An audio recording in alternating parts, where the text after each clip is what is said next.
Hey guys, and welcome back to my channel. So, kung bago pa lang kayo sa aking channel, please to subscribe for more videos. So, meron akong guitar tutorials, meron akong math tutorials, at meron din akong DIY projects and repairs. And if gusto nyo ng purely ukulele tutorials, subscribe lang kayo sa aking isang channel, Pinoy Ukulele Teacher. So, ngayon is another Siakol song tutorial tayo. So, ang title ng kanta ay Ayos lang. So, ano tayo sa mga chords na ginamit ng kanta? So, first, chord progression. First ay G, then C. Okay, ito ay yung sa intro at verse. Okay, so G, then C. Then for the strumming pattern, na ganito lang. Down, down, up, down, down,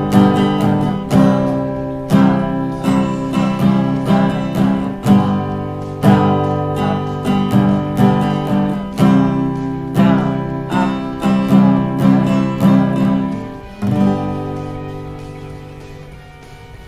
then after niyang G at C ay A minor, C, A minor, C, then D. Then same lang ang strumming pattern.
Then next na chord pattern ay G, B minor, C, then balik sa G, then E minor, B minor, C, and D.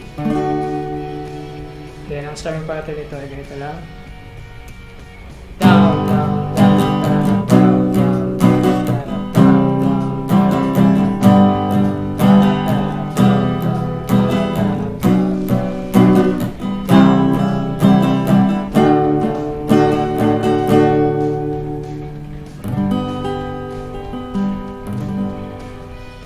then merong part na ang chord progression ay C, G, A minor, then D. Minsan lamang kumain lang, wala pang pag-asa. Ayos lang, kahit pa nasasaktan ang puso ko. Kung sino pa minamahal, siya pa ang ayaw sa'yo.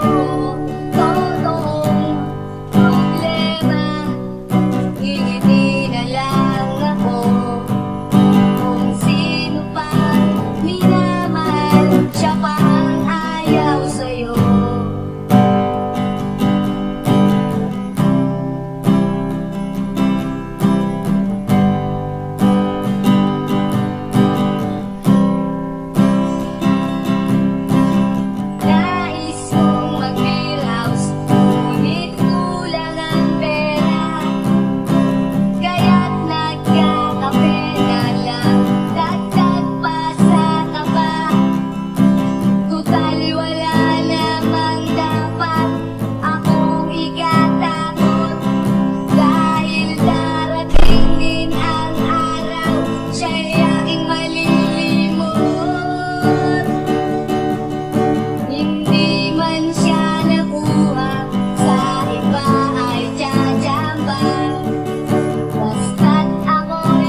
So yun ang kantang Ayos lang by Siakol. Thank you for watching and see you next time.